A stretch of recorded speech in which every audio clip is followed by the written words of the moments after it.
Assalamualaikum dan selamat petang semua. Selamat datang ke Seminar SPM Online 2021 dibawakan khas oleh Mahir Tutor.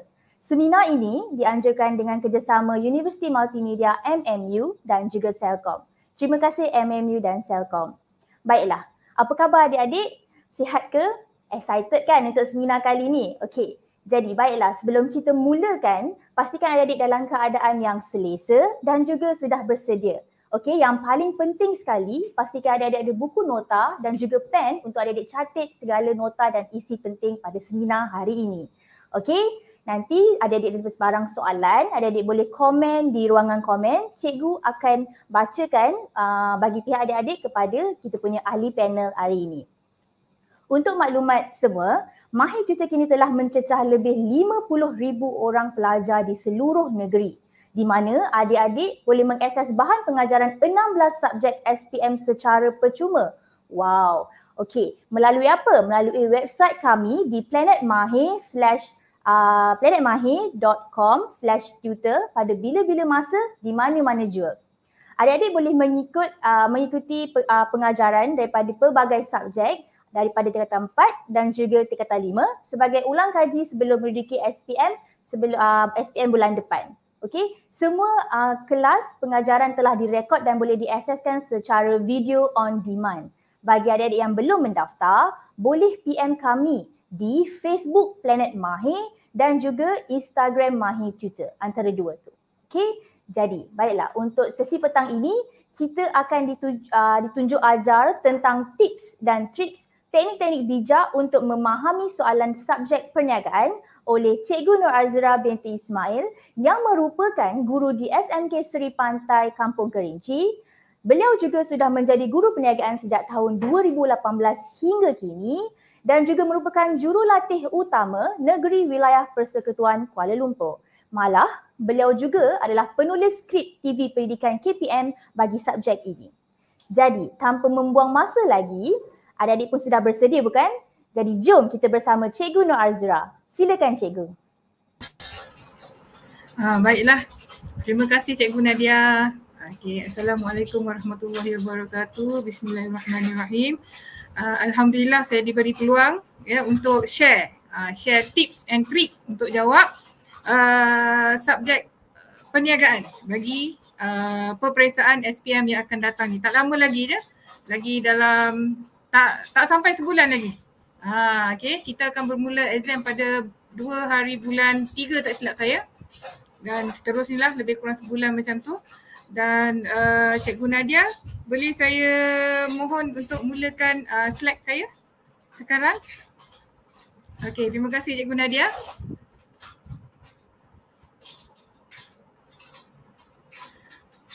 Baiklah. Okay, hari ni cikgu akan berkongsi dengan anak-anak semua ya.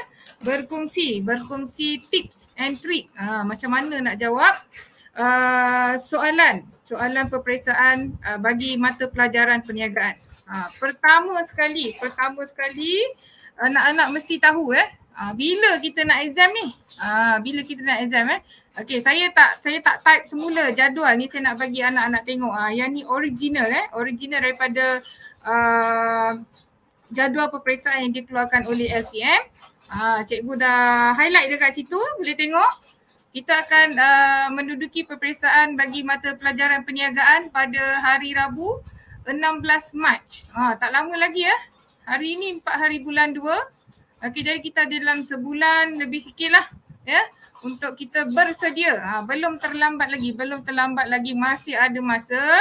Okey, kalau kita tengok dekat situ sudah disediakan sudah disusun jadual masa untuk anak-anak semua supaya di hari kejadian nanti tidak kelang kabut tidak rushing. Cuba kita tengok kat situ. Calon hadir 7.45 pagi. Jadi diharap anak-anak semua dapat mengikut jadual yang disediakan oleh pihak LPM ni ya. Okey, kalau kita tengok situ calon hadir 7.45 pagi. Okey, seawal 7.45 pagi kita kena bersedia. Bersedia, bukan 7.45 keluar dari rumah 7.45 pagi kita sudah bersedia berada di sekolah untuk masuk ke Dewan peperiksaan. Okey, peperiksaan akan bermula pada pukul 8 pagi selama 1 jam 15 minit. Kalau 1 jam 15 minit ialah kertas 1. Kertas 1. Okey. Kertas 2 juga pada hari yang sama. Kalau kita lihat dekat jadual ini, bermula pada 10 suku pagi sehinggalah 12 tengah hari. 12.30 minit tengah hari. Bersamaan dengan 2 jam 15 minit ya. Okey, ini kertas 2. Jadi sepatutnya sekarang anak-anak semua dah ada ya jadual ini di rumah. Highlight kan semua mata pelajaran yang perlu kita ambil supaya kita tidak terlepas pandang. Dan sebenarnya untuk persediaan kita lah pada tarikh-tarikh yang tertentu.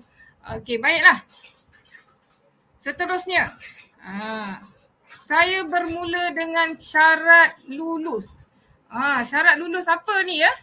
Sebelum kita nak ambil peperiksaan perniagaan ke, matematik ke, sejarah ke, bahasa Melayu ke, kita kena tahu sebenarnya yang pertama sekali syarat lulus dia apa.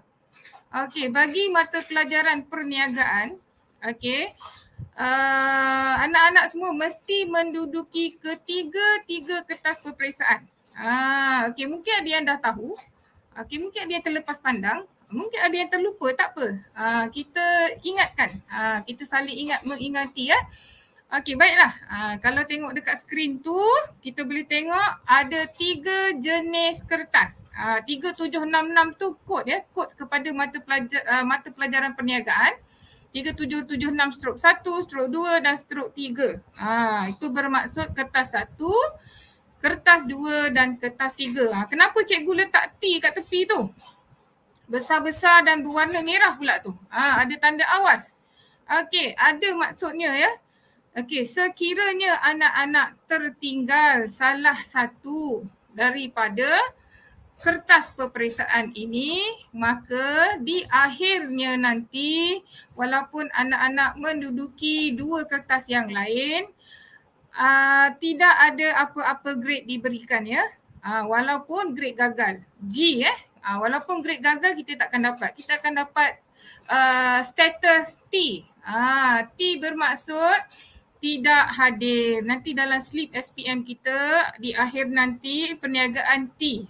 Jika kita tertinggal salah satu peperiksaan. Okey, tak kisahlah tertinggal kertas 1 ke, kertas 2 ke, tak buat kertas 3 ke. Jadi di akhirnya nanti kita akan dapat status T. Jadi saya harap anak-anak semua dapatlah menjaga diri ya, menjaga diri, jaga kesihatan. Okey, untuk apa? Sebagai persediaan kita menduduki peperiksaan nanti. Jangan bawa motor laju-laju. Jangan mandi-mandi hujan nanti demam. Okey, jaga SOP. Sekarang musim COVID kan. Jadi kita kena jaga diri kita baik-baik kerana kita akan menghadapi peperiksaan tidak lama lagi. Jaga diri ya. Okey, baiklah seterusnya. Ini adalah format pentaksiran mata pelajaran perniagaan. Seperti yang saya dah beritahu tadi, dari awal tadi kita ada 3 jenis kertas. Setiap kertas ni mempunyai peruntukan markah yang berbeza. Bukan berbeza lah, maksud saya yang tersendiri. Okey, bagi kertas yang pertama, okey, diperuntukkan sebanyak 20% ya daripada 100%. Okey, nilai untuk mata pelajaran ni 100/100. Jadi kertas 1 mengambil 20% daripada 100 markah tersebut. Okey, kertas 1 terdiri daripada 40 soalan aneka pilihan. Aneka pilihan apa? Ada orang sebut objektif. Ada orang sebut ada juga anak murid saya sebut, cikgu kertas tembak-tembak. Tak nak kertas tembak-tembak. Sebab apa dia tembak? Sebab ada A, B, C, D. Okey, A, B, C, D itulah kita panggil aneka pilihan. Okey, kertas yang kedua. Peruntukan markahnya adalah sebanyak 60%. Besar ya. 60/100 adalah datangnya dari kertas 2. Apa itu kertas 2 tu? Okey, kertas 2 berbentuk soalan struktur ataupun esei di mana anak-anak wajib menjawab sebanyak 8 soalan. Ya, 8 soalan daripada 10 soalan yang telah disediakan. Okey, baiklah, seterusnya kertas 3. Peruntukan markahnya sama seperti kertas 1. 20 markah, tetapi ya, keistimewaan kertas 3 ini, kamu buat periksa dia, kamu duduk peperiksaan di luar dewan peperiksaan. Okey, kertas 1, kertas 2 cikgu tak boleh bantu. Kamu kena buat sendiri. Ingat ke, lupa ke? Kamu dah hafal sepenuhnya ke? Khatam buku teks 3 kali ke? Itulah kertas 1, kertas 2 kena buat sendiri.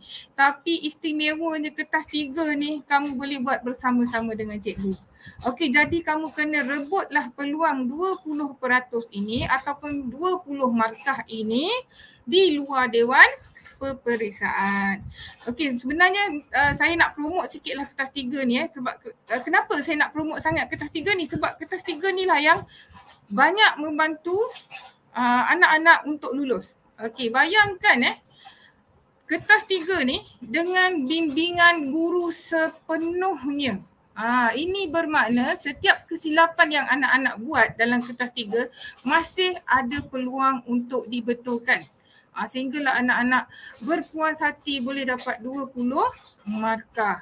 Masuk dewan je, kita dah ada bekal. Okey, masuk dewan je, kita dah ada bekal. Bekal markah yang kita bawa. Katakanlah anak-anak dapat 20 markah atas hasil usaha yang bersungguh-sungguh tadi. Okey, jadi dalam dewan kita kena cari lagi 80. Okey, 80 markah. 20 kita dah ada dalam poket. Okey, jadi kertas 3 siapa yang belum siap tu masih ada masa lagi Masih ada masa lagi untuk kita buat. Kurang-kurangnya dapatkan 15 markah ke atas. Sangat membantu. Okey, markah untuk lulus kita ambil standard sekolah biasa. Kita tak tahu graf LTM macam mana, kita ambil standard 40 markah. Okey, kalau anak-anak ini cikgu cerita macam mana nak lulus perniagaan dan nak bagi tahu betapa mudahnya untuk lulus perniagaan. Okey, katakanlah anak-anak dapat 15 markah. Okey, jadi berapa yang anak-anak perlu cari lagi daripada kertas 1 dan kertas 2? 15. 40 tolak 15. Okey, 40 tolak 15 berapa? Okey, anak-anak hanya perlu cari dalam kalau 20 markah saja lagi untuk lulus. Okey, jadi kalau 15 markah dalam 25 markah untuk lulus. Okey, cuba campur 25 campur 15 bersamaan dengan 40. Takkan dalam 25 markah kita tak boleh cari dalam kertas 1 digandingkan kertas 2 kan? Mudah, 25 markah lagi untuk lulus. Kalau kita boleh dapat 20 markah penuh pula, masuk dewan, kita hanya perlu cari 20 markah lagi daripada kertas 1 dan juga kertas 2. Jadi ini cikgu cerita bagaimana untuk lulus dan mudahnya lulus perniagaan. Tapi cikgu tak naklah anak-anak semua target hanya lulus ya. Kita nak lulus dengan cemerlang. Jadi kertas 3 ni jika belum siap lagi masih sempat untuk awak pulun siapkan. Minta bantuan cikgu awak. InsyaAllah cikgu awak semua akan dengan berbesar hati nak tolong awak tu. Suka tengok anak murid, puas hati tengok anak murid berjaya ya. Dapat pula markah yang cantik-cantik, excellent. Okey, jadi ingat kertas 3 ni masih ada peluang lagi, boleh usahakan. Alright. Seterusnya. Tadi cikgu cerita secara ringkas tentang kertas 1. Okey, kita tengok dekat sini. Cikgu bagi cadangan masa menjawab sebenarnya untuk slide ni. Jadi bentuk soalan kita dah tahu tadi, kertas 1 soalan aneka pilihan ataupun ada orang sebut objektif. 100 markah, 20%, jumlah markah 20 markah. Bilangan soalan yang wajib 40 soalan 40 soalan yang diberi pilihan jawapan A, B, C, D. Kita pilihlah yang mana paling tepat. Ada soalan aneka pilihan soalan aneka pilihan ni ada jawapan yang betul tetapi ada lagi yang tepat. Begitu soal bentuk soalan dia. Ada yang betul tetapi ada yang lagi tepat. Macam mana tu? Okey, kalau nak tahu sekurang-kurangnya anak-anak kena buat 10 set soalan objektif 10 set sekurang-kurangnya. Masih sempat lagi boleh minta dekat cikgu. Cikgu mesti ada collection peperiksaan percubaan negeri-negeri yang terbaru ni 2021 punya. Ya, cikgu-cikgu mesti ada. Cikgu saya nak minta 10 set soalan. Minta dengan cikgu awak. Okey, buat ulang kaji 10 set tersebut. Awak akan dapati soalan berulang-ulang. Soalan yang berulang-ulang. Jadi 10 set bersamaan dengan 400 soalan. InsyaAllah 20 markah dalam tangan. Okey, awak akan jumpa soalan tu ayat dia berbeza tapi soalannya sama. Soalan yang sama menggunakan ayat yang berbeza. Okey, 400 soalan insya-Allah. Okey, peruntukan masa 1 jam 15 minit. Okey, cadangan. Kita nak jawab peperiksaan mesti ada perancangan masa. Kenapa? Sebab masa yang diberikan terhad. Terhad dan ada limit dia. Kita tak boleh nak buat 2 jam lah, 3 jam tak boleh. Sebab dia ada masa yang diperuntukkan, masa khas yang diperuntukkan, hari dan tarikh yang diperuntukkan. Kita tak boleh pergi periksa hari Selasa nak pergi hari Rabu, periksa hari Rabu nak pergi hari Khamis. Tak boleh. Kita kena akur kepada jadual yang telah disediakan oleh LPM. Okey, kita tengok sini cadangan masa menjawab bagi kertas 1. 1 soalan bersamaan dengan 1.5 minit. Ini cadangan cikgu lah ya. Anak-anak boleh praktikkan di rumah supaya masa exam nanti kita tak terlajak masa. Punyalah lama kita berfikir untuk satu soalan sedangkan ada banyak lagi soalan kita kena jawab. Okey, 1.5 minit ni kalau kita darabkan dengan 40, okey, dia akan jadi 1 jam. 1 jam. Ada baki 15 minit lagi kan? Jadi 15 minit itu untuk anak-anak semak semula jawapan. Kadang-kadang berlaku kesilapan semasa kita memindahkan maklumat. Kita memindahkan maklumat. Macam mana kita pindahkan maklumat tu? Okey, bila anak-anak baca kertas soalan, biasanya anak-anak akan tanda jawapan dekat kertas soalan kan? Kemudian jawapan daripada kertas soalan, anak-anak akan pindahkan ke dalam kertas OMR. Berlaku perpindahan maklumat di situ. Jadi kita takut semasa kita pindahkan maklumat ke dalam kertas OMR, pindahkan jawapan ke dalam kertas OMR, berlaku kesilapan. Kita nak tanda B tertanda C, nak tanda A tertanda D. Okey, inilah masanya untuk kita semak semula.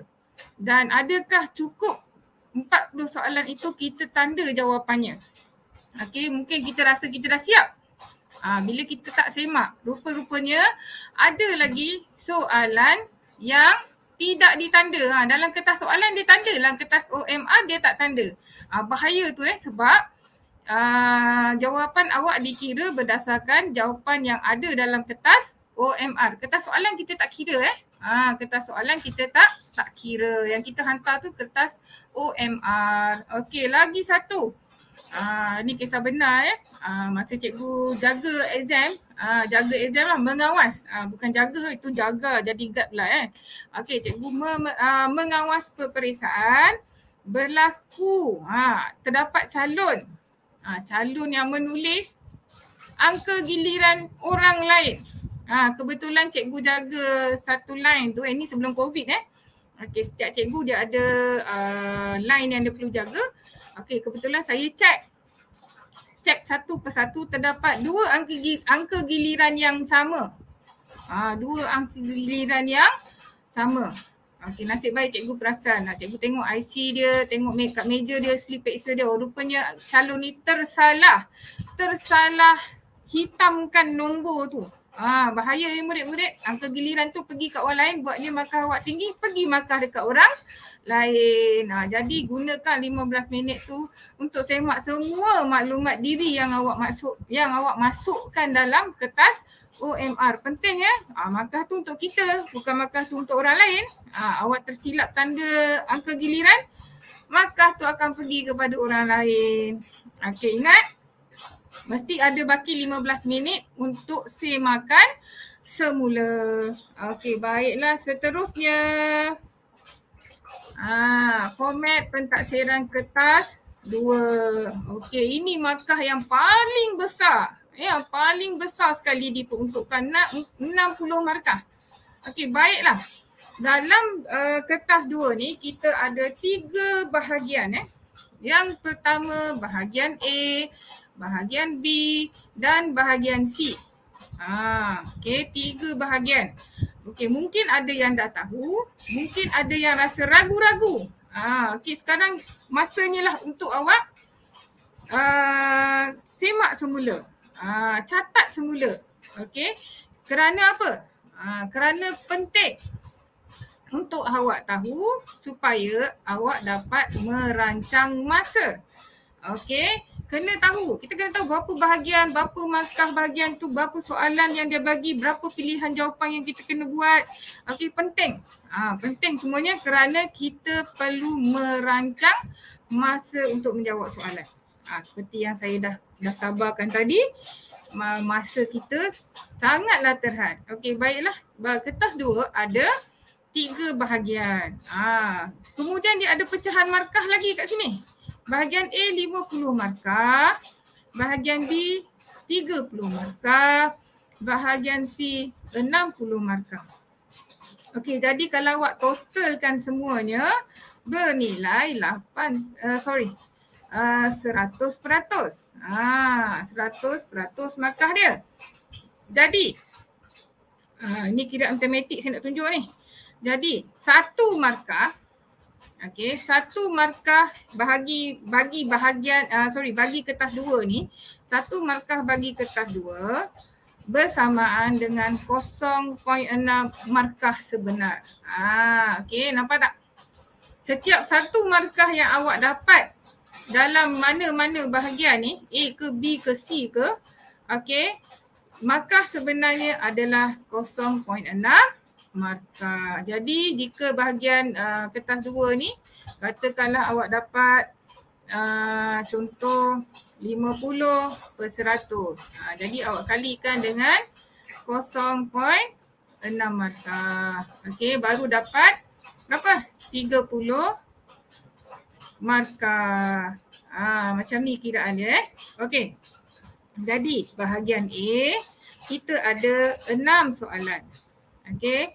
Kenapa cikgu ceritakan juga tentang bahagian-bahagian kertas ni? Sebab masih ada antara anak-anak yang terlepas pandang. Sebab kalau saya pergi ke sekolah-sekolah, sekolah lain bagi ceramah, kalau saya tanya masih ada lagi yang tersalah jawab. Bila saya tanya paper bahagian A ada berapa soalan, bahagian B masih ada yang tersalah lagi. Okey, jadi saya rasa tak rugi kalau saya ingatkan semula. Ya. Jadi bahagian A ni pilih 5 soalan yang wajib jawab dalam bahagian A 5 sahaja. Okey, bahagian B yang wajib jawab 2 sahaja. Manakala bahagian C, minta maaf ya, wajib dijawab. Tiada pilihan. Satu soalan ni bukan maksudnya ada satu soalan je ya, dia ada anak dia. 1, 2, 3, mungkin ada 10A. Soalan C ni nombor 10. Soalan yang ke-10. A, B, C, D. Okey, ada juga kertas yang sampai E. Kalau awak tengok paper-paper yang lepas tu, okey, ada yang ada anak dia ada 4, ada anak dia ada 5. Okey, jadi setakat ni yang paling banyak anak dia 5 yang saya nampak. Okey. Ini ialah jumlah soalan dan soalan yang wajib awak jawab. Slide seterusnya. Ini ialah cadangan masa untuk jawab kertas soalan 2. Okey, kalau awak tengok dekat sini, okey, cadangan masa saya, sebab tu tadi saya cerita juga bahagian A berapa soalan, bahagian B berapa soalan. Dia berkait rapat dengan perancangan masa. Okey, masa kita jawab ialah 2 jam 15 minit. Okey, 15 minit ni kita simpan untuk semakan semula ya. Semakan semula, saya simpan. Mesti ada waktu-waktu 15 minit ni. Kecemasan ni manalah tahu tertinggal ke, tersalah tulis ke, tiba-tiba teringatlah ada ilham datang di saat akhir 15 minit ni. Ya. Okey, bahagian A. Bahagian A tadi kita cakap ada 5 soalan bersamaan 50 markah. Cadangan masa untuk jawab bahagian A ialah 60 minit. Satu soalan bersamaan dengan 12 minit. 12 minit ni, okey, awak gunakan untuk baca, faham, tengok semualah. Satu soalan 12 minit. Okey. Bahagian B 2 soalan. 30 markah bersamaan 36 minit.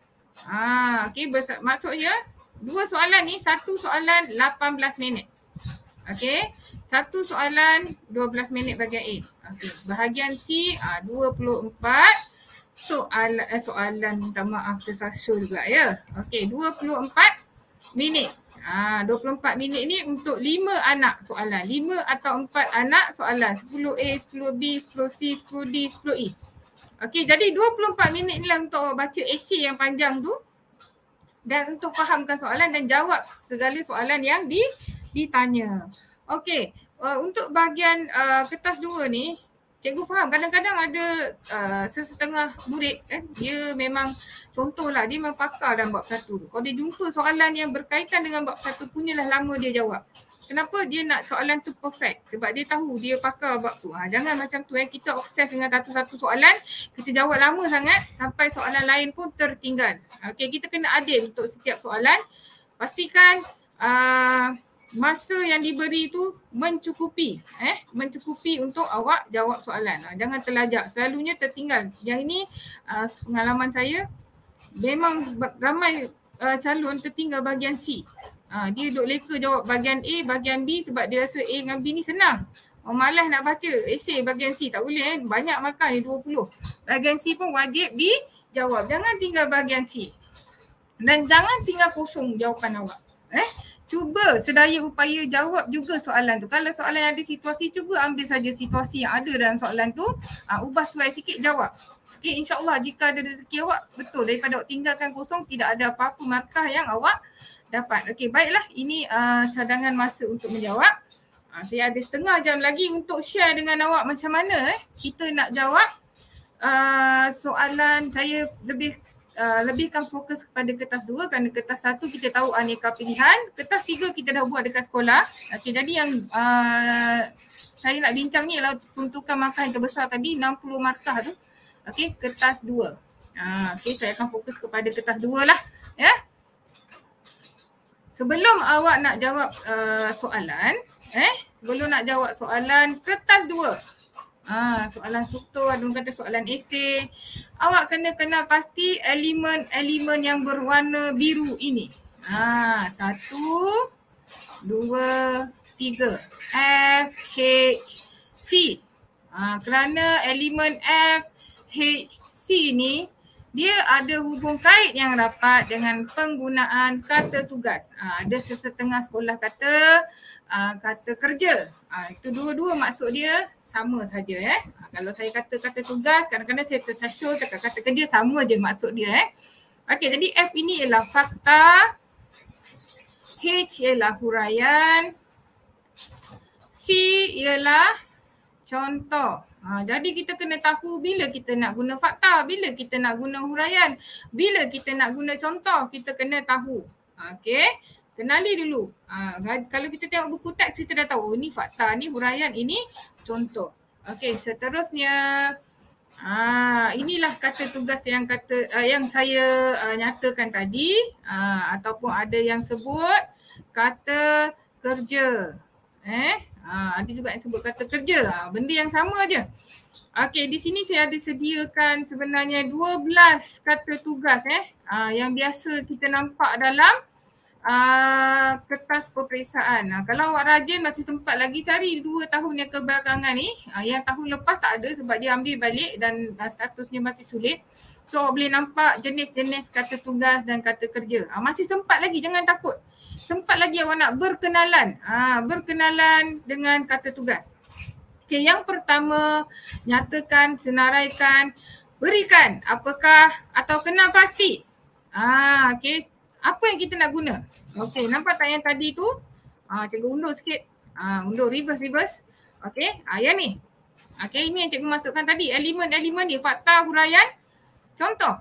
Jadi untuk kata tugas yang pertama ini, dia hanya menggunakan fakta. Mungkin contoh pada soalan yang tertentu, tengok bergantung pada soalan. Fakta ni kena beri jawapan yang spesifik tanpa huraian. Mesti spesifik ya. Jangan jawab secara umum. Jika jawab secara umum, awak akan jawapan awak akan dilabel sebagai kurang jelas kerana dia tidak memberi maksud yang spesifik. Yang kedua, jelaskan.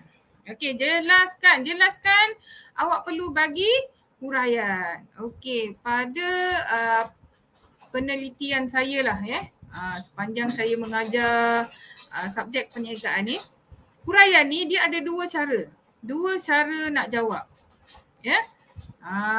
Dan melalui pemerhatian saya juga, kata kerja jelaskan ni saya boleh katakanlah calon-calon banyak maksud saya apa ya, terhilang markah. Terhilang, dia tak sengaja. Bukan dia sengaja nak hilang markah dia terhilang markah kerana teknik jawapan dia tak betul. Teknik jawapan dia tak betul. Sebab tu saya kata tadi awak kena tahu bagaimana nak guna fakta huraian contoh. Okey, jelas cara yang pertama, okey, hanya perlu huraian sahaja.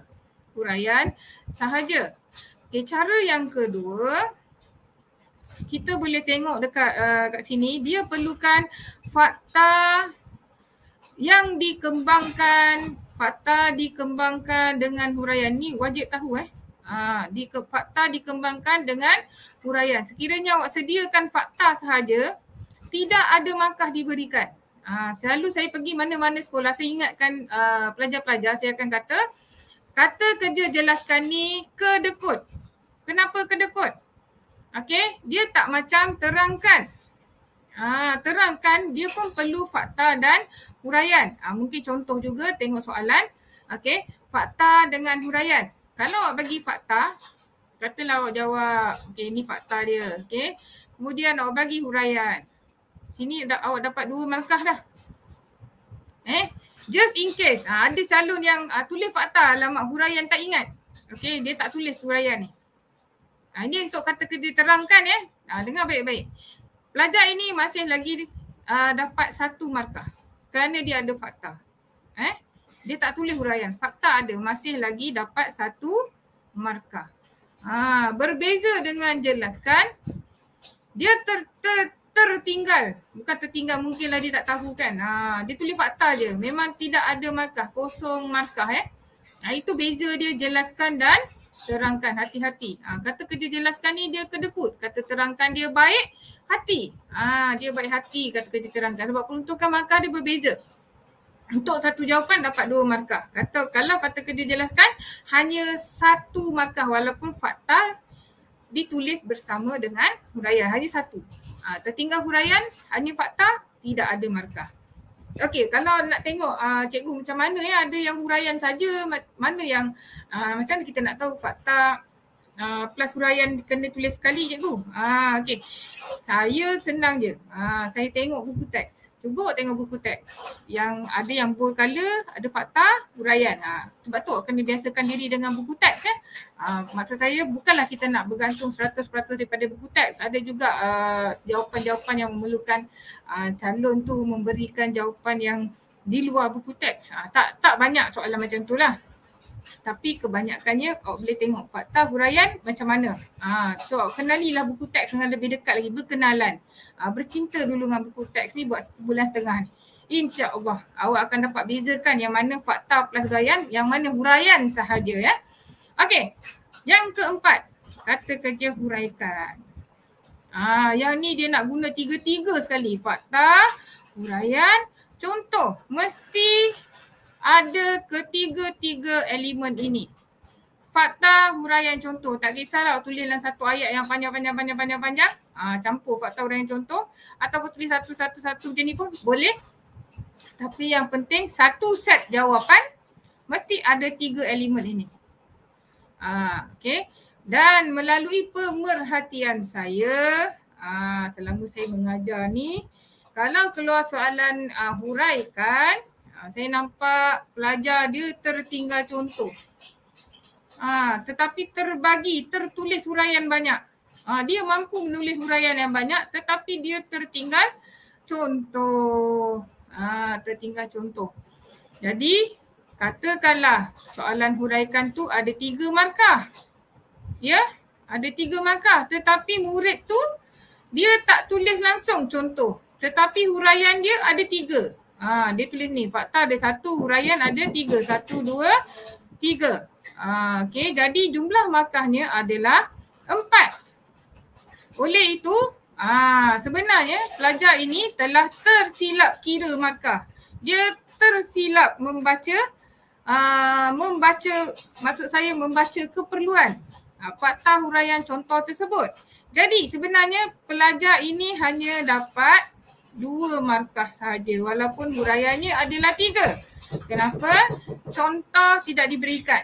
Minta maaf kejap ya murid-murid. Ada, ya waalaikumsalam. Minta maaf kejap. Siapa tu?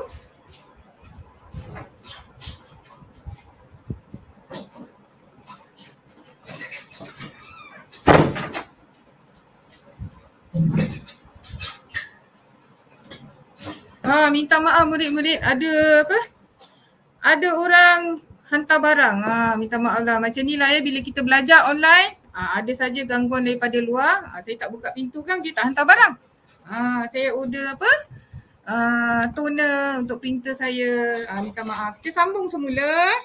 Okay. Sambung semula dengan kata kerja huraikan tadi tu. Okay. Contoh perlulah diberikan. Dan contoh ni, tengok soalan. Kalau soalannya ada stimulus ataupun yang biasa, kita tak sebut stimulus kan. Selalu cikgu sebut situasi. Kalau ada situasi, contoh kena ikut situasi. Contoh nama Ali jangan tukar jadi Abu. Tak boleh, salah.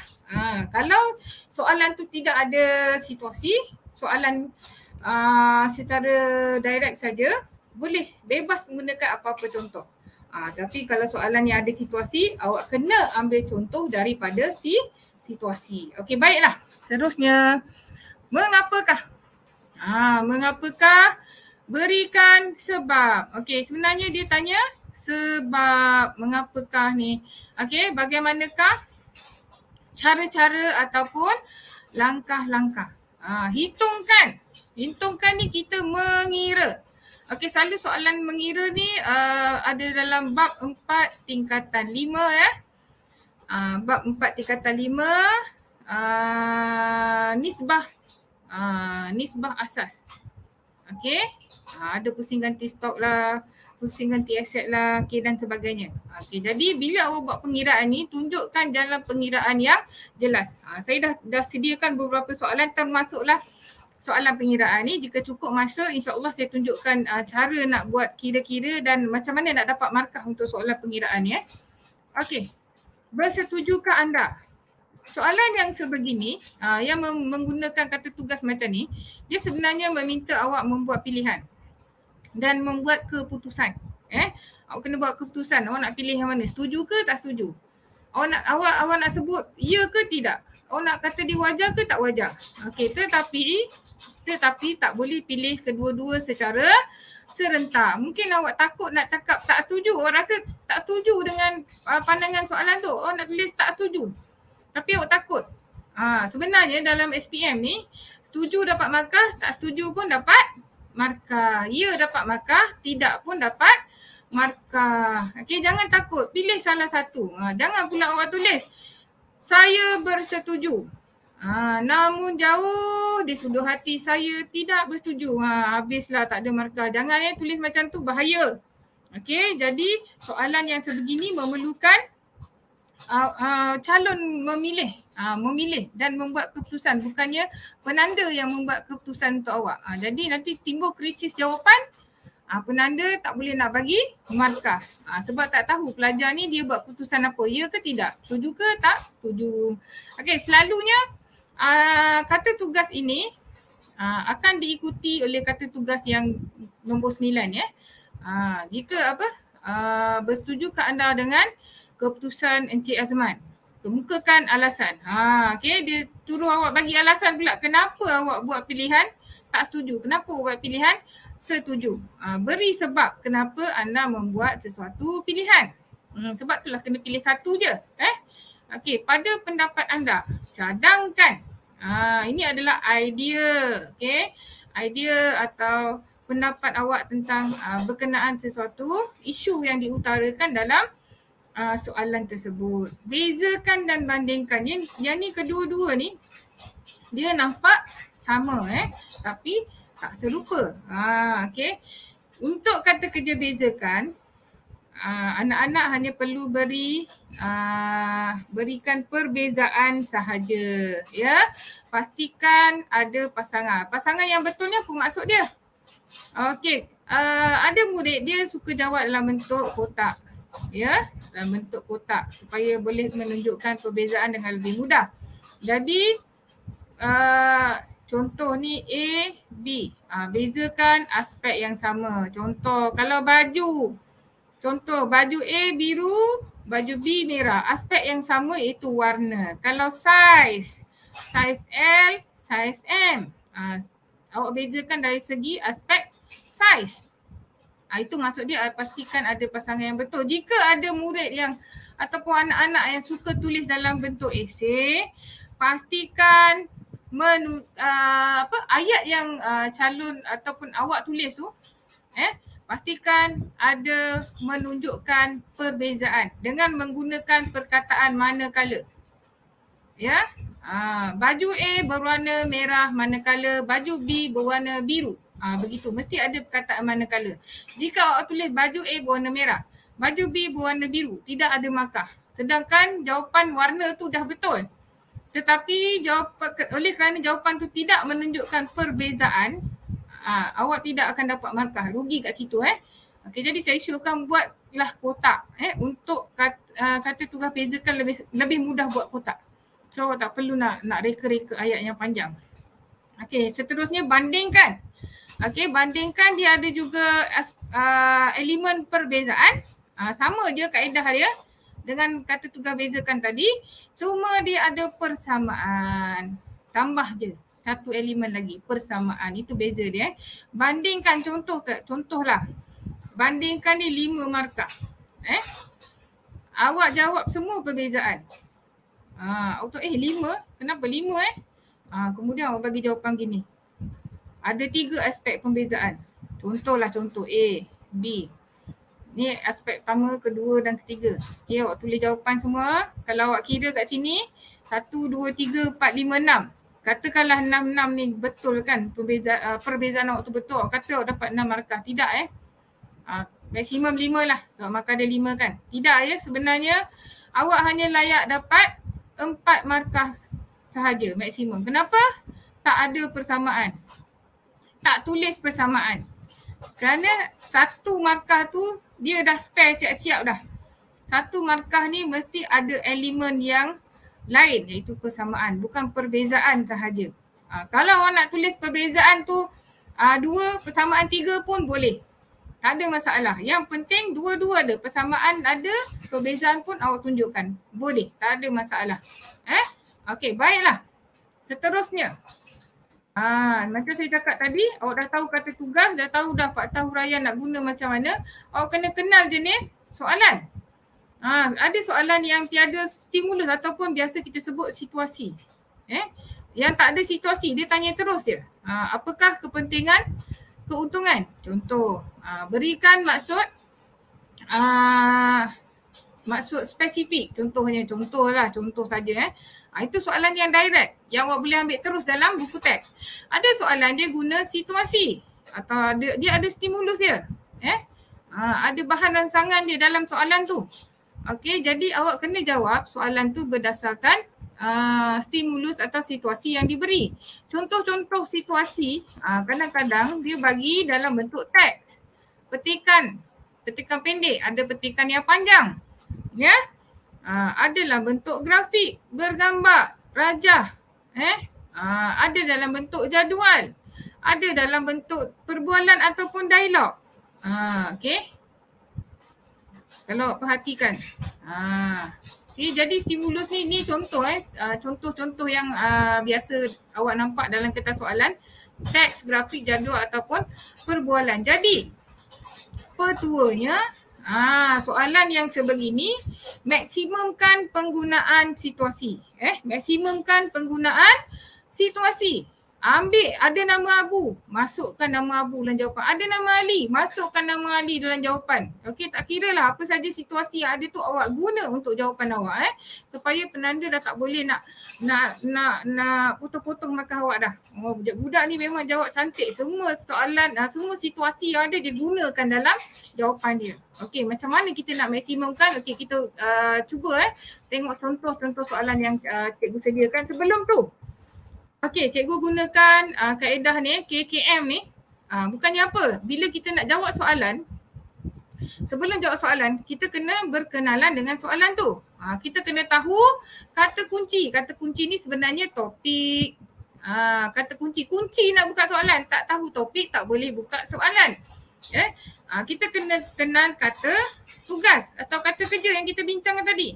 Kita kena tahu markah. Cikgu, kenapa cikgu nak tanya markah? Kan dalam soalan dah ada markah. Cikgu tanya markah ni supaya kita boleh tahu berapa fakta, berapa huraian, berapa contoh yang perlu kita tulis. Tengok nanti lepas ni kita guna KKM ni macam mana. Okey, ada lagi satu teknik.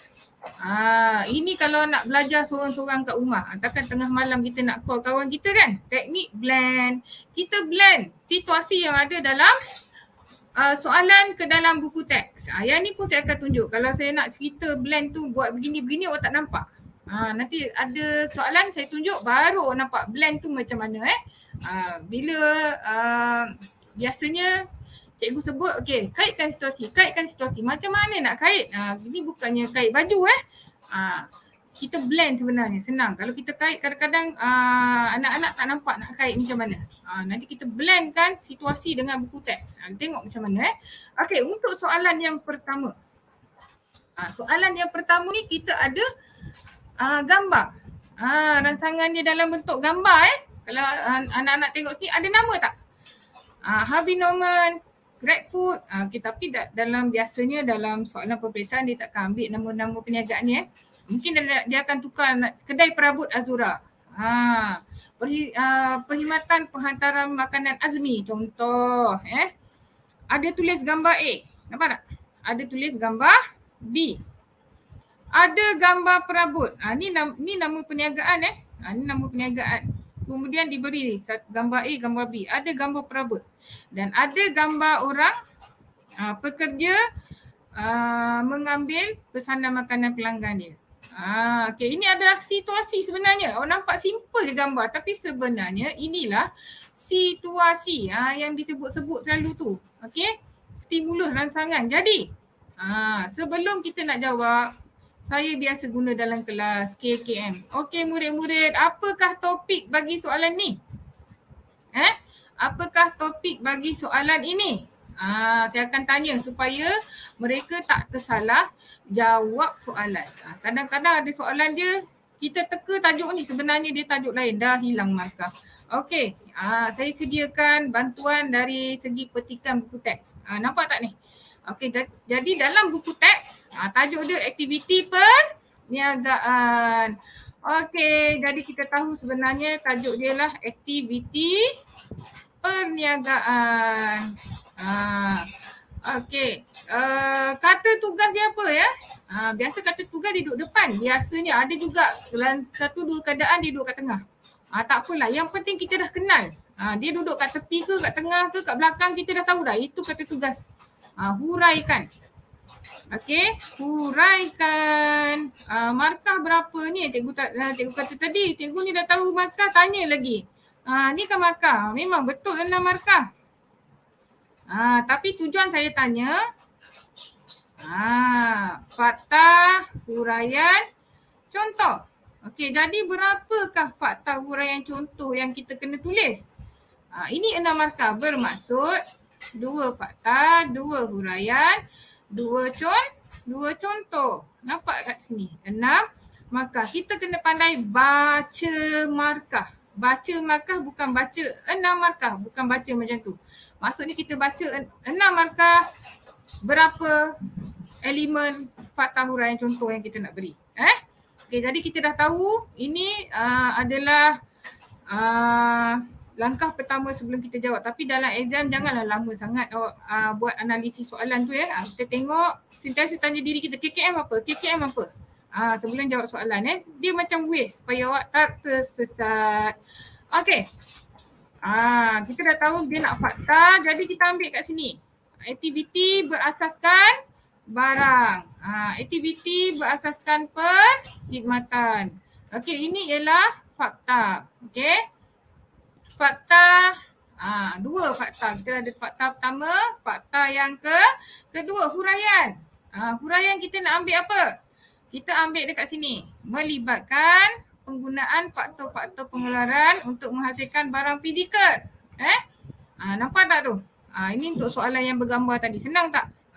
Sebenarnya mudah saja kalau awak ingat buku teks ni. Okay. Ini ialah huraian yang kedua.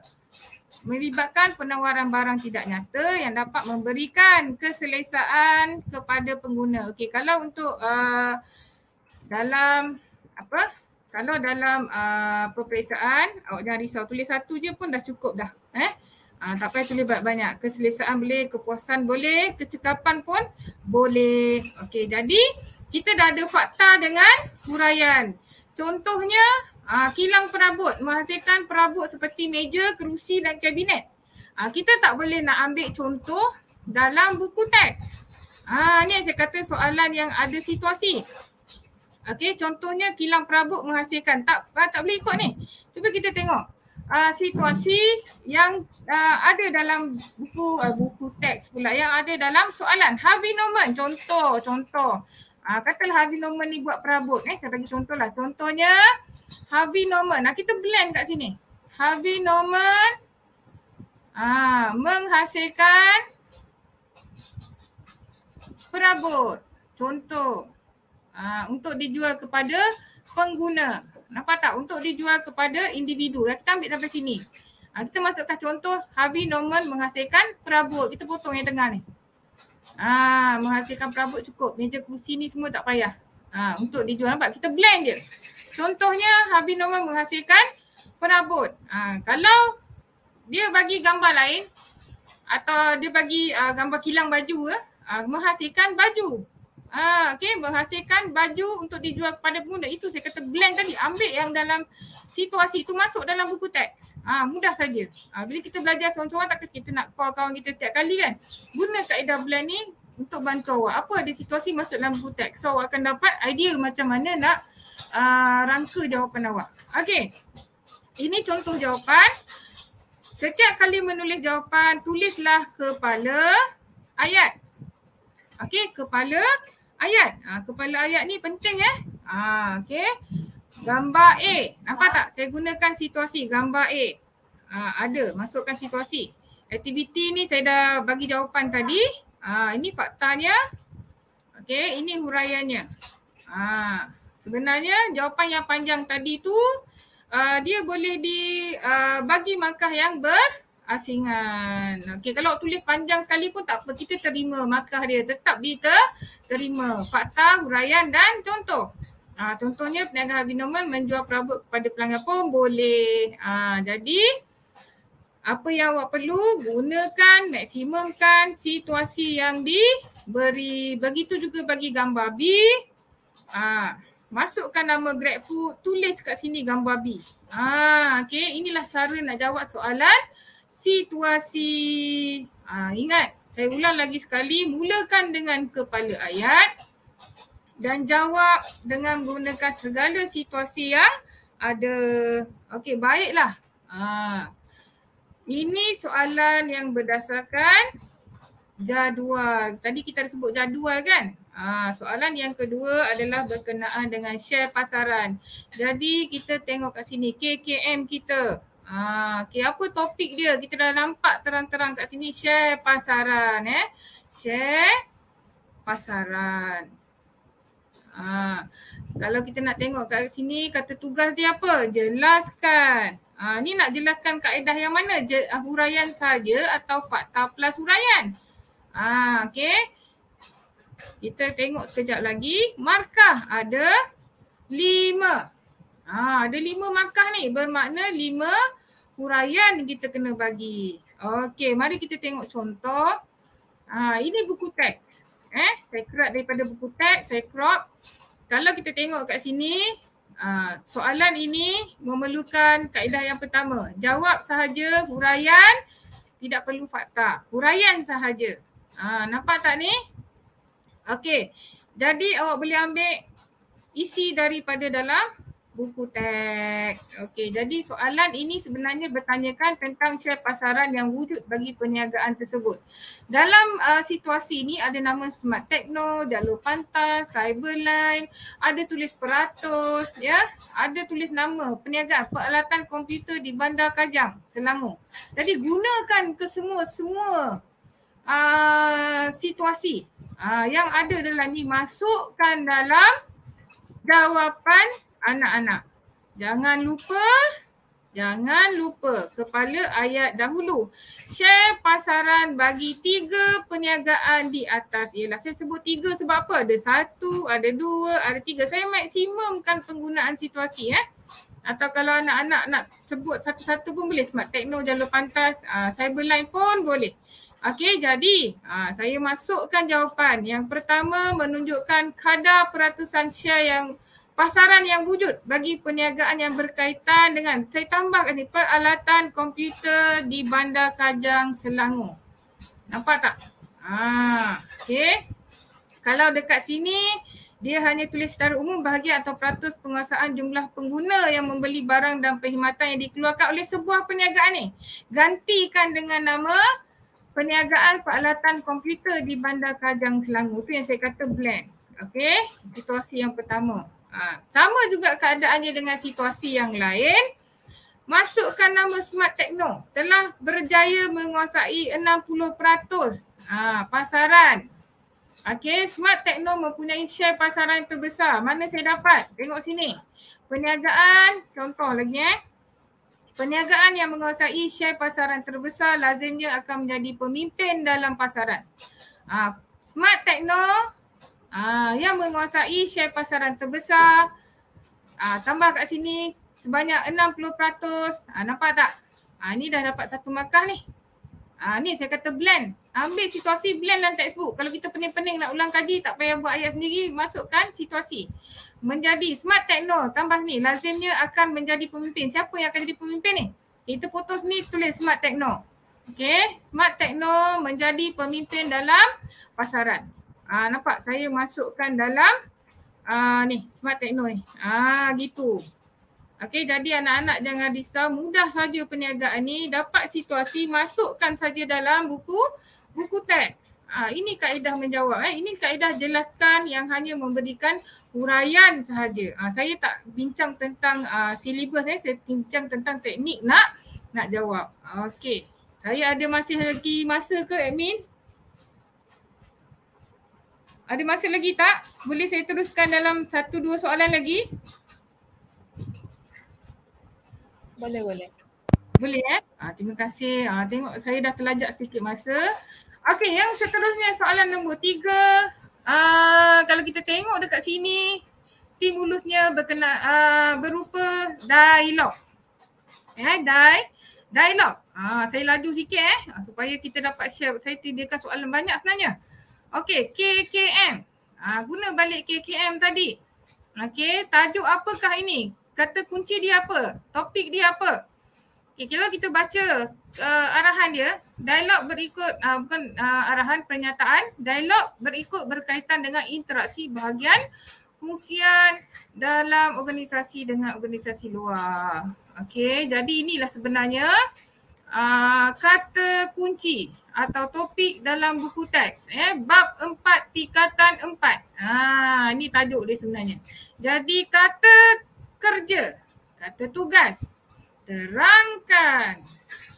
Dia suruh terangkan. Markah 4. Okey, 4 markah. Kalau kata kerja terangkan, kita perlu sediakan fakta plus huraian. Berapa nak bagi fakta, berapa nak bagi huraian? Okey, kalau 4 markah, kita bagi sama banyak. 2 fakta, 2 huraian. So dapatlah kita 4 markah. Macam mana saya blendkan jawapan saya dalam buku teks? Kita tengok sini situasi apa yang ada kat dalam ni. Encik Amin, Encik Danish, tempahan 100 ekor ikan keli. Harga RM100 bagi 100 ekor ikan keli. Ini semua situasi yang perlu awak masukkan dalam soalan. Jawapan. Okey, sebab yang pertama tadi dia nak fakta. Okey, ini keratan dalam buku teks yang awak boleh guna terus untuk jawapan awak. Fakta. Fakta tak apa, kita guna terus daripada buku teks. Okey, sebenarnya dia ada lagi interaksi, tapi untuk soalan ni dia jawapan dia lah interaksi dengan pembekal dan juga interaksi dengan pelanggan. Jadi fakta kita boleh ambil terus daripada buku teks, cuma huraian kita tak bolehlah nak ambil dari buku teks sebab dia ada situasi. Interaksi berlaku apabila perniagaan. Perniagaan ni siapa? Siapa pelanggan tadi? Encik Amin. Apabila Encik Amin membuat tempahan dengan pihak pembekal. Pembekal ni siapa? Encik Danish. Blend dekat situ. Kan mudah kan? Okey, jadi apabila Encik Danish membuat tempahan apa? Tempahan 100 ekor ikan keli. Okey, dan begitulah seterusnya jawapan yang perlu awak tulis. Cuma blend sahaja. Sebab tu saya suruh awak kenal pasti situasi apa yang ada. Nama siapa? Danish, Amin, ikan keli. Masukkan semua dalam jawapan awak. Okey, cuba tengok contoh ataupun cadangan jawapan bagi soalan 3. Okey, ini fakta. Kita ambil terus dari buku teks ya. Sebab kita nak 4 markah, so ada lagi baki 2 markah dekat situ iaitu huraian. Nampak saya masukkan nama Encik Amin di sini dan juga tempahan Encik Danish. Nampak ni, Encik Amin membayar RM100 untuk 100 ikan keli yang ditempah. Nampak saya masukkan semua situasi. Saya tak ada tulis direct dari sini. Pihak peniaga akan menghubungi pembekal untuk menetapkan jumlah tempahan dan jumlah pembayaran yang boleh dibuat. Okey. Jadi saya dah masukkan dan saya dah blend dalam ni, dia akan jadi ayat begini. Encik Amin membuat tempahan 100 ekor ikan keli dengan Encik Danish. Encik Amin membayar RM100 untuk 100 ekor ikan keli yang ditempah. Jadi maksimumkan penggunaan situasi. Okey. Jadi dekat sini, ni berlaku kesilapan nama ni sebenarnya. Encik Amin ni sebenarnya Encik Danish. Saya tersilap. Danish kita tukar nama. Minta maaf saya tersilap kat sini. Saya lupa nak tukar. Terbalik. Danish dengan Amin ni anak murid saya dulu. Okay. Anak murid saya yang rajin dalam kelas. Danish dan Amin. Ni anak murid saya ni. Okey, contoh. Jadi awak masukkan apa sahaja situasi yang ada masuk dalam jawapan. Okey, jadi untuk kata kerja terangkan, fakta mesti datang bukan datang sekali. Fakta berpasangan dengan huraian. Okey. Yang seterusnya soalan 4 ini, apakah KKM-nya? Kalau kita tengok dekat sini, topik bagi soalan ini adalah pengurusan sumber teknologi. Kita dah tahu topik dia yang ini. Kata kunci nak buka soalan kena tahu. Kalau salah jawab lah awak dapat markah. Silap-silap tak dapat markah langsung. Okey, kata tugas dia bagaimanakah? Kalau awak ingat bagaimanakah tadi, dia bertanya tentang cara ataupun bagaimana Mike Aipo ni dapat membantu Encik Mio. Kalau baca dalam dialog ni, bentuk dialog pula tadi gambar. Okey, petikan ni bentuk dialog pula. Okay, jadi kita dah tahu kat sini kata tugas atau kata kerja dia markah 3. 3 markah. Jadi 3 cara yang awak perlu beritahu dengan penanda tu. Apa dia jawapannya awak anggap penanda tu tak tahu apa-apa. Bagi jawapan yang terbaik. Gunakan semua situasi yang ada. Okey. Ini ialah contoh saya ambil dalam buku teks. Awak boleh ambil semua dalam ni. Tapi blendkan dengan situasi. Okey. Cuba tengok dekat sini. Ni sebenarnya hak kita terpelihara. Saya salah crop pula. Okey, dia sebenarnya pattern. Okey. Jadi, jawapan untuk kata kerja bagaimana, okey, bagi 3 cara. Macam mana MyIPO. Sebenarnya soalan ni tanya macam mana MyIPO boleh bagi manfaat kepada Mio. Bukan bagaimana cara nak daftar dengan MyIPO, bukan bukan bagaimana cara nak daftar dengan MyIPO. Dia tanya bagaimana MyIPO boleh bantu ke Mio ni.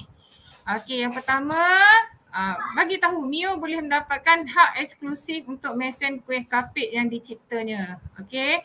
Yang kedua, MyIPO boleh melindungi reka cipta mesin kuih kapit melalui undang-undang. Itu selama 20 tahun. Inilah cara MyIPO bantu Mio. Ini soalan bagaimana Okey, Mio boleh mendakwa pihak nampak ni yang menyalahguna atau tiru mesin kuih kapitnya. Jadi ini ialah cara MyIPO bantu Mio. Bukannya kita jawab bagaimana cara nak daftar MyIPO. Bukan jadi hati-hati jawab soalan bagaimanakah. Dia tricky sikit. Kalau salah baca awak salah faham. Okey, seterusnya ini bentuk gambar. Senang je, dia bagi gambar, dia tanya soalan. Gambar di bawah berkaitan dengan sejenis sumber pembiayaan. Okey. Apakah sumber pembiayaan tersebut? Jelaskan. 4 markah. Okey, jadi KKM kita dah tahu, dah nampak jelas-jelas kat sini sumber pembiayaan. Topik dia ialah sumber pembiayaan. Okey, kata tugas dia. Soalan ni, dalam satu soalan ada 2 soalan. Apa cikgu ni? 1 soalan, 2 soalan. Yang ni kita perlu hati-hati. Kita kena pandai baca markah. Okey. Tak apa, macam mana nak baca, cuba kita tengok. Ada 2 kata kerja atau kata tugas, apakah dan jelaskan. Okey, markahnya 4. Setiap kata tugas mesti ada markah mereka sendiri. Apakah sumber? Maksudnya awak kena tentukan sendiri sumber pembiayaan tu apa. Maksudnya 1 markah. Mesti ada 1 jawapan sahaja. Sebab gambar ni biasanya dia akan bermaksud 1 jawapan sahaja. Jadi ada balance 3 ni ialah jelaskan. Awak kena bagi tahu tentang jawapan awak ni. Okey. Jadi 1 campur 3, 4. Saya pernah tanya soalan macam ni, ada murid yang jawab, cikgu 2 markah. Habislah. Dia hilang 1 markah kan. Sebab apakah ni dia target 2 markah. Jadi dia dah set dekat dalam minda dia, jelaskan ada 2 poin je. Okey, sekarang dia dah hilang 1 poin sebab dia ingat kat sini 2 markah. Baik kalau jawab keluar soalan yang macam ni, biasanya soalan yang memerlukan awak menentukan atau awak perlu buat keputusan, markah dia terikat. Terikat maksud 1 tu memang dia punya. Awak tulislah banyak mana pun jawapan untuk kata tugas yang kedua, dia tidak akan memberikan sebarang markah tambahan. Hati-hati. Sebab tu saya kata kena baca markah. Baca dengan betul. Okey, jadi untuk soalan ni saya dah tunjukkan cara nak baca markah dia. Jadi jawapannya sebegini. Okey, kalau dalam buku teks, jawapan dia ringkas je. Ni yang saya cakap tadi, kadang-kadang jawapan dia melangkau daripada buku teks. Awak kena ada sedikit pengetahuan luar daripada buku teks. Jangan bimbang, soalan macam ni tak banyak okey. Contohnya, tempoh bayaran balik 6 bulan ni tak ada. Wang lebihan lelong ni pun tak ada. Ini sebagai orang kata apa? Pengetahuan awak. Dalam buku teks sebegini je. Jadi rajin-rajinlah membaca. Membaca tu jambatan ilmu. Okey, jadi jelaskan. Ini ialah kata tugas jelaskan yang hanya beri huraian sahaja. Dia tak ada fakta dengan contoh datang sekali, tak ada. Ini fakta huraian. Ini hanya huraian sahaja. Jadi berilah penjelasan tentang sumber pembiayaan tadi. Sumber pembiayaan di atas ialah arahan. Yang ni terikat 1 markah. Okey, terikat 1 markah, khas untuk dia sahaja. Apakah tadi tu? Kata kerja apakah khas untuk dia 1 markah. Jadi yang lain ni boleh pilih 1, 2, 3, 4. Antara 4 ni pilih 3. So dapatlah 4 markah. Okey. Soalan yang seterusnya, ni soalan bandingkan. Okey, kalau tengok bandingkan, ingat dia ada penambahan elemen jawapan iaitu persamaan. Dia bezakan tapi dia kena samakan juga. Bukan kena samakan, cari persamaan. Okay, ni dalam bentuk gambar.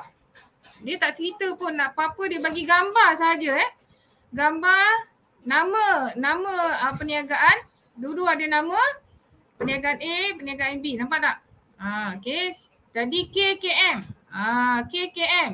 Kita dah nampak sini milikan perniagaan. Jadi topik dia sebenarnya milikan perniagaan. Kita dah tahu, kita duduk dalam bab 1. Okay, awak kena mahir. Ingat tajuk-tajuk dalam buku teks supaya senang awak nak jawab soalan. Okay, kena faham juga. Bukan hafal saja, faham. K yang kedua, kata tugas atau kata kerja. Bandingkan. Markah. Okay, kalau markah kita tengok sini 6. Okay, macam mana kita nak susun jawapan kita? Nak susun supaya cantik kita nak garap jawapan kita. Okay, 6 markah. Contohnya, kalau bezakan kita buat kotak, markah dia mesti genap kan? Betul tak? Jadi kita ambil 1, 2, 3, 4. Sini ada 4 markah. So 4 markah untuk beza. Baki 2 lagi persamaan. Nampak tak? Sebab tu guna KKM supaya kita boleh susun, boleh rangka jawapan kita dengan cantik. So kita ada dekat sini, kita kena sediakan 4 perbezaan. Jawapan perbezaan, 2 markah untuk persamaan. Okay. Ini ialah keratan daripada buku teks yang saya ambil. Ini contoh-contoh dia. Okay. Ini contoh jawapan. Saya buat dalam bentuk kotak. Sebelum saya terlupa ada orang kata, cikgu boleh ke buat dalam bentuk point? Bukankah kena jawab dalam esei? Dua-dua pun boleh. Dua-dua tak salah. Digalakkan menulis esei. Kalau awak rasa awak tak pandai nak buat ayat, buat dalam bentuk point. Lebih mudah. Okay, persamaan. Nampak ni? Persamaan saya guna. Kan ada tadi perkataan dia percetakan dan berjaya len berhad ni. Guna balik dalam kepala ayat. Ingat, setiap jawapan mesti ada kepala ayat. Tulis kepala ayat. Okey, didaftarkan di SSM. Okey, ini ialah persamaan. Banyak kan persamaan dia? Awak rasa macam soalan ni, kalau saya bagi dekat murid-murid, macam dia tak boleh cari persamaan. Sebenarnya jawapan dia banyak. Okey, ini ialah persamaan. Jadi, murid-murid boleh tulis persamaan di antara percetakan PNR sendirian berhad dan berjaya lain berhad ialah, buat je point macam ni. Okey, 1, 2, 3, 4, 5, 6. Ada 6. Kita nak 2 je. Okey, kita nak 2 markah kat sini, kita nak 4 dekat sini. Okey, jadi perbezaan saya buat dalam bentuk kotak. Okey, jadi mana-mana 4. 1, 2, 3, 4 sudah mencukupi. Okey, saya tak ulas tentang silibus sebab saya nak tunjuk teknik sahaja Nanti bila awak ulang video, awak boleh tengoklah keratan buku teks untuk awak ulang kaji. Kat sini saya tak sempat lah nak ulang kaji dengan awak. Saya cuma tunjuk teknik sahaja. Okey, ini adalah bentuk esei. Tak ada masalah nak tulis esei. Tapi dia akan jadi panjang macam ni lah. Okey. Yang pertama tengok ni. Persamaan di antara percetakan PNR sendirian berhad dan berjaya lain berhad ialah yang pertama, kedua-dua, yang kedua, yang ketiga dan terakhir sekali. Begitulah kalau nak tulis esei. Okey, yang paling utama, yang crucial ke kat sini. Nampak tak ni? Saya color merah ni. Ni mesti ada ya awak. Kalau awak tak tulis ni, awak hanya tulis saja perbezaan berhad yang pertama, data bilangan ahli maksimum 50 orang. Berjaya lain tidak mempunyai had maksimum, bilangan ahli titik. Kat sini ada titik. Dia tak tulis mana color. Kedua, percetakan PNR tidak perlu menyebarkan laporan kewangan kepada ramai, ada titik kat sini. Dia tak tulis mana color. Berjaya lain pula wajib dia titik sampai sini. Tak ada markah awak, kesian awak. Sebab apa? Awak terlupalah tulis perkataan ni sahaja sebenarnya. Inilah silap dia. Sebab tu saya suruh buat kotak. Saya bukan apa, saya bimbang anak-anak murid saya terlupalah tulis perkataan mana color tu. Ayat dia dah semua dah betul. Tak ada perkataan ni, tak ada. Ya Allah, sayangnya markah dia 4 hilang 4 tu tak ada markah hati-hati soalan bezakan. Inilah yang saya nampak panjang pemerhatian saya tengok. Inilah silap dia. Dia tak ada perkataan mana color ke, tetapi ke dia tak tulis. Atau perkataan sewaktu dengannya.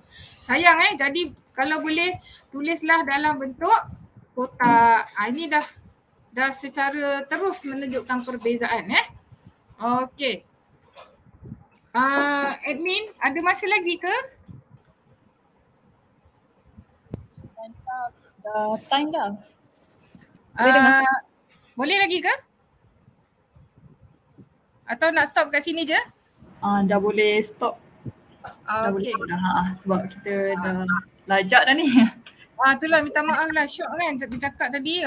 Tapi alhamdulillah lah dapat 6 soalan. Ya, 6 soalan yang saya sempat berkongsi pada hari ini dan saya berharap anak-anak semua kalau tak jelas boleh ulang semula video ni tengok macam mana teknik menjawab. Yang penting dalam perniagaan ni penggunaan kata tugas atau kata kerja perlu disesuaikan dengan bilangan fakta huraian dan contoh tadi. Dan juga bersesuaian dengan markah yang diberi. Markah, kata tugas dengan elemen fakta huraian contoh. 3 benda ni berkait rapat. Tambahan lagi satu, maksimumkan penggunaan situasi. Kalau kita buat latihan di rumah, kita sentiasa kalau ada highlighter ke pen berwarna ke awak gariskan. Dalam exam tak perlu. Ni maksud saya latihan supaya awak biasakan diri awak melihat mana situasi dia. Itu penting benda 4 dia ingat. Soalan yang ada situasi.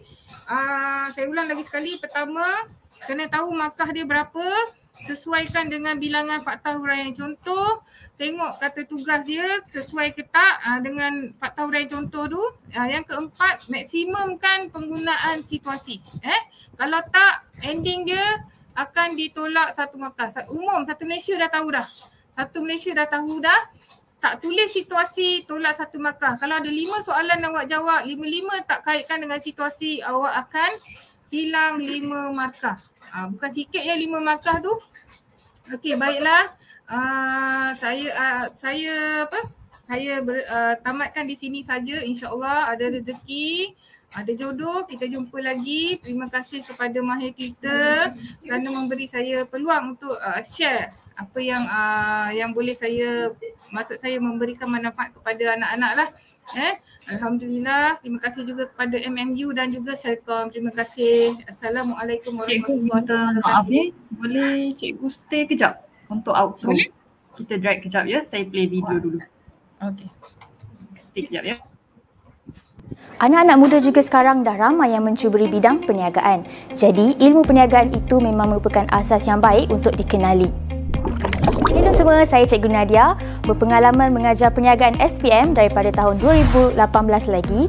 Sepanjang saya mengajar perniagaan ni, ada je pelajar yang gagal. Tetapi, bila mereka tahu teori dan skill untuk menjawab perniagaan dan teknik untuk memahami teori tersebut, mereka lulus dan juga mendapat keputusan yang cemerlang.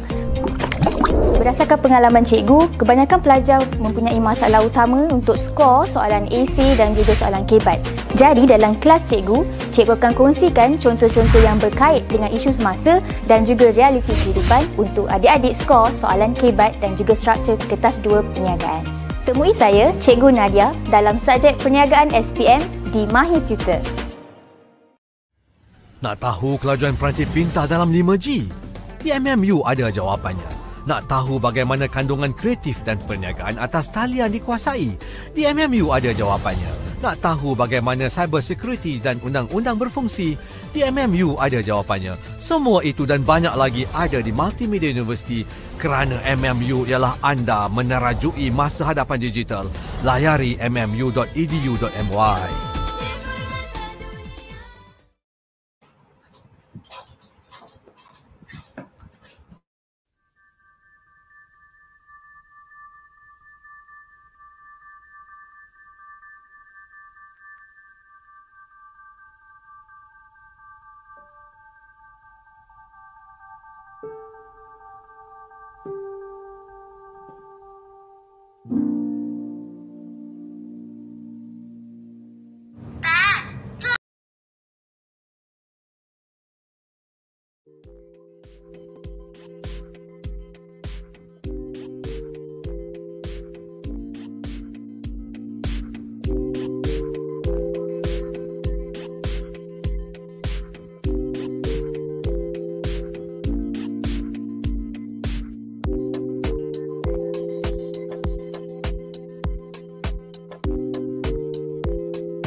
terima kasih Cikgu Nur Azura.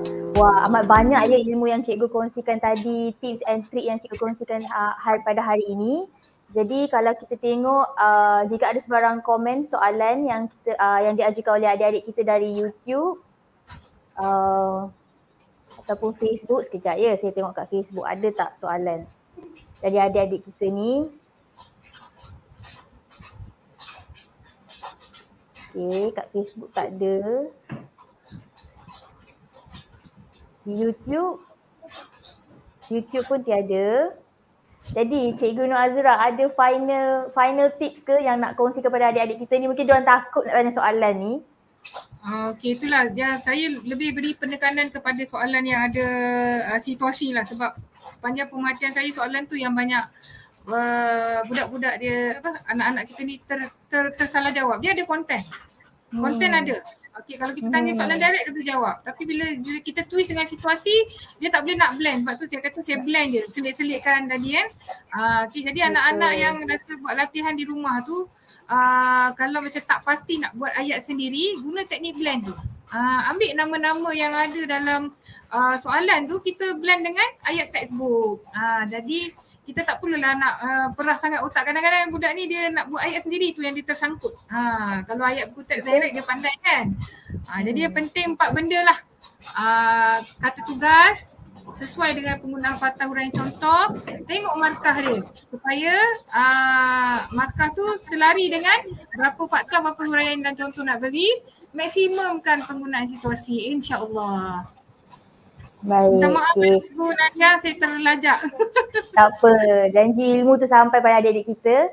Okay, terima kasih sekali lagi saya ucapkan kepada Cikgu Nur Azura kerana meluangkan masa bersama dengan kita pada hari ini.